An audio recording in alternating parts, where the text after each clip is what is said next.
Good afternoon. Um, Today's lecture will be devoted to transfer functions used in system modeling and analysis.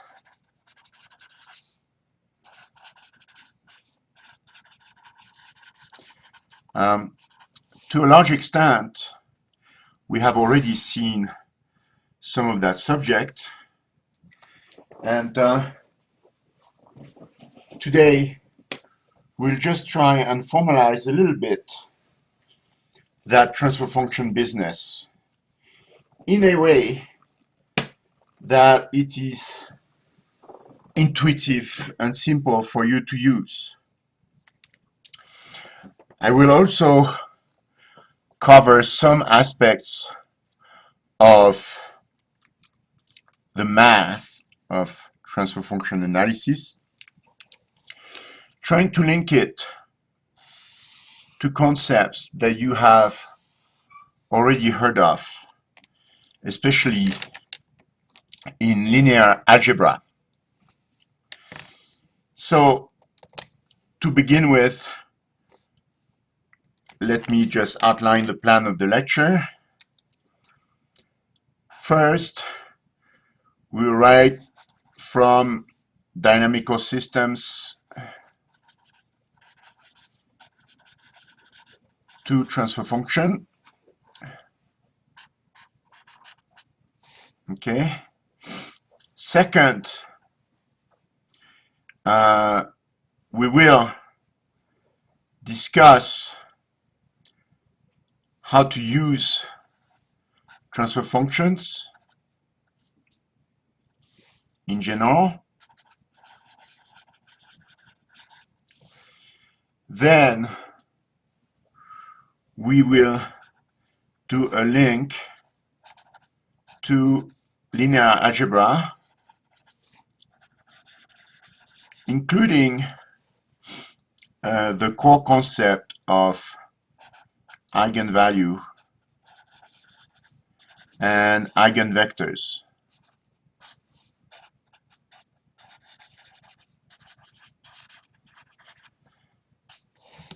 So, by the way, today, due to a technical issue, you will not be able to see my face. However, I hope this won't prevent you from understanding the material at hand. So we first begin by considering a dynamical system. I will work with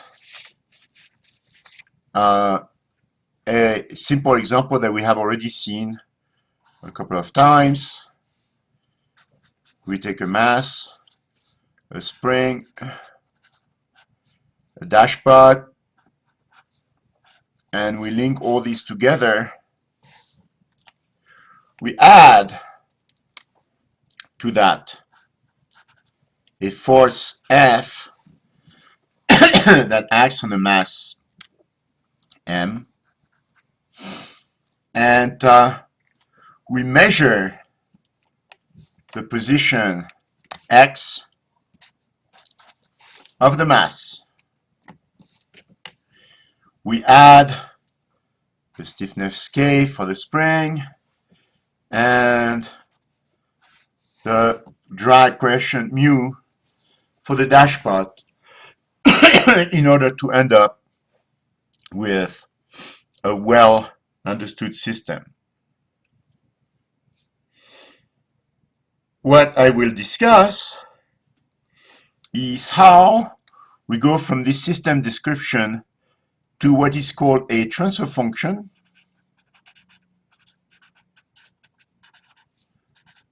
from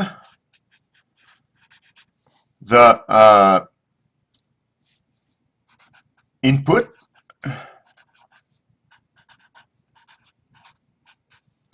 which is f, to the output,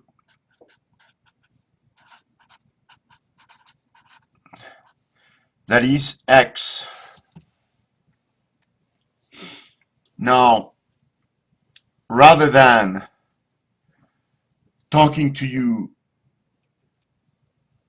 about the theory of this, let's just go ahead and deal with that example that we have already seen earlier during these lectures. The differential equation that drives this system is mx double dot is equal to minus kx minus mu x dot plus f. Now, if you assume that the initial condition x of 0 is equal to 0 and x dot of 0 is equal to 0, then we can, using the Laplace transform, say that this differential equation will be the same as the Laplace equation m x hat times s squared is equal to minus k times x hat minus mu x hat s plus f hat, where x hat and f hat are the Laplace transform of x and f. Now, putting all the x factors to the left, we obtain that x hat times ms squared plus mu s plus k must be equal to f hat. Or in other terms, that x hat is equal to 1 over ms squared plus mu s plus k times f hat. In other terms, we see that the Laplace transform of x hat of x expressed at s, okay, is equal to a factor which is the ratio of two polynomials in S times f hat of S. Now, this is quite convenient because f hat could be anything. X hat could be anything. And the response of the system is what you see here. Okay?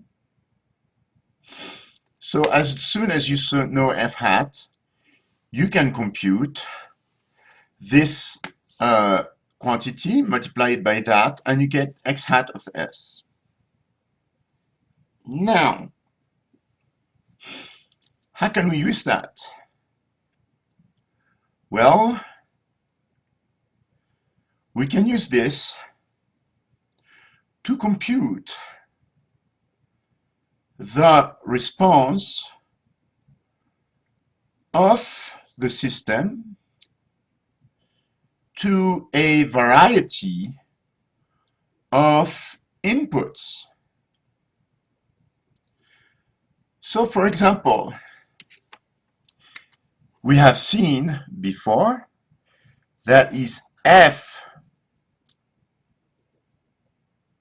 is equal to an impulse, then f hat is equal to 1. And we can immediately say that x hat of s is equal to 1 over ms squared plus mu s plus k. Likewise, when f is a step, then f hat is equal to 1 over s, and x hat of s is equal to 1 over s times 1 over ms squared plus mu s plus k. Okay? Now, to get x of t, you can refer back to your equations of Laplace transforms, your table of Laplace transforms in the book, in order to recover what the corresponding x of t would be in this case and in that case.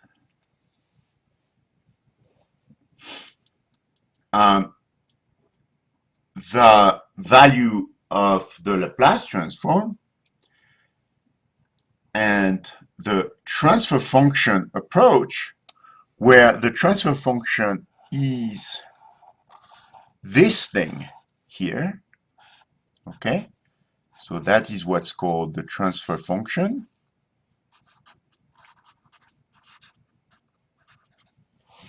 Can apply to a much broader range of applications. For example, what we can do is look at something like the response to a sinusoidal input. Okay? So, response to a sinusoidal input.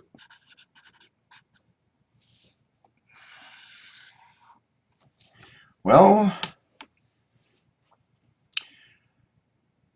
what we will do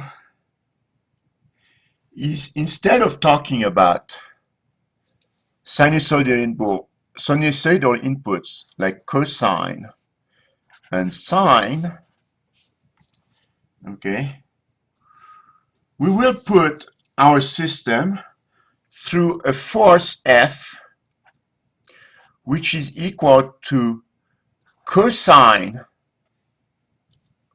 omega t plus j sine omega t. Why do we do that? It is because A, we lose no information by doing so, and B, by writing this is equal to e to the j omega t, we will go much faster in our job of understanding the response of the system over subject to such inputs. So F is equal to e to the j omega t. I may want to add a multiplier a to vary the amplitude of the signal. But we can already say that since the Laplace transform of e to the j omega t will be the integral from 0 to infinity of what? Of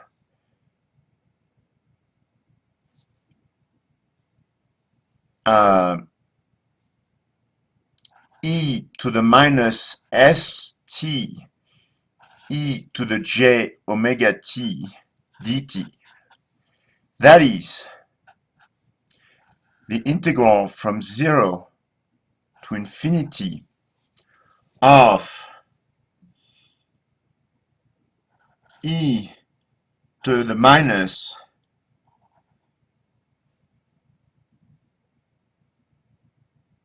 s minus j omega t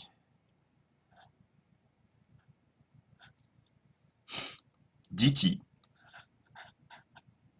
which is equal to, sorry, the t goes outside, which is equal to minus 1 over s minus j omega e to the minus s minus j omega t taken between 0 and infinity, leading us to this being equal to 1 over s minus j omega. We can write that the response of our mechanical system to this complex input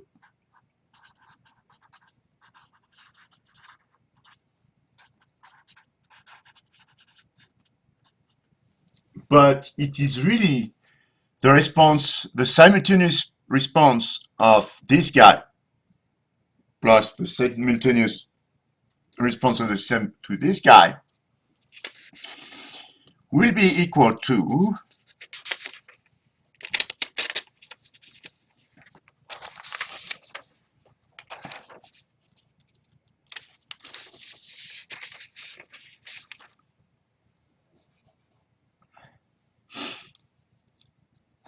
following our definition that x hat of s, or our results right now, is equal to 1 over m s squared plus mu s plus k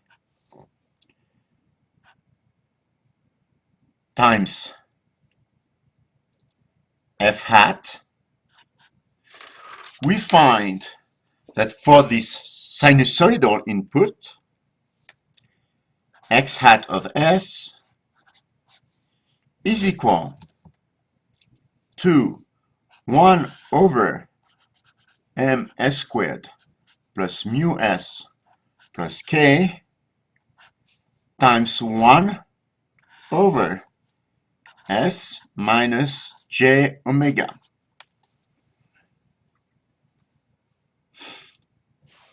Now,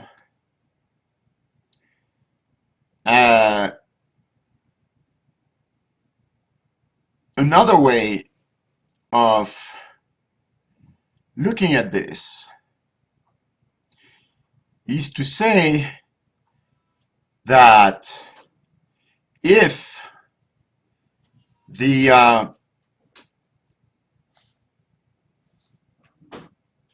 input is complex, okay, and this is the output consists of a real part and a complex part. The real part will be the response to a sine, my mistake, to a cosine, and the imaginary part will correspond to the response to the signal sine omega t, omega t. Okay? So, based on this analysis, we actually obtain the response of the system to both sine and cosine inputs.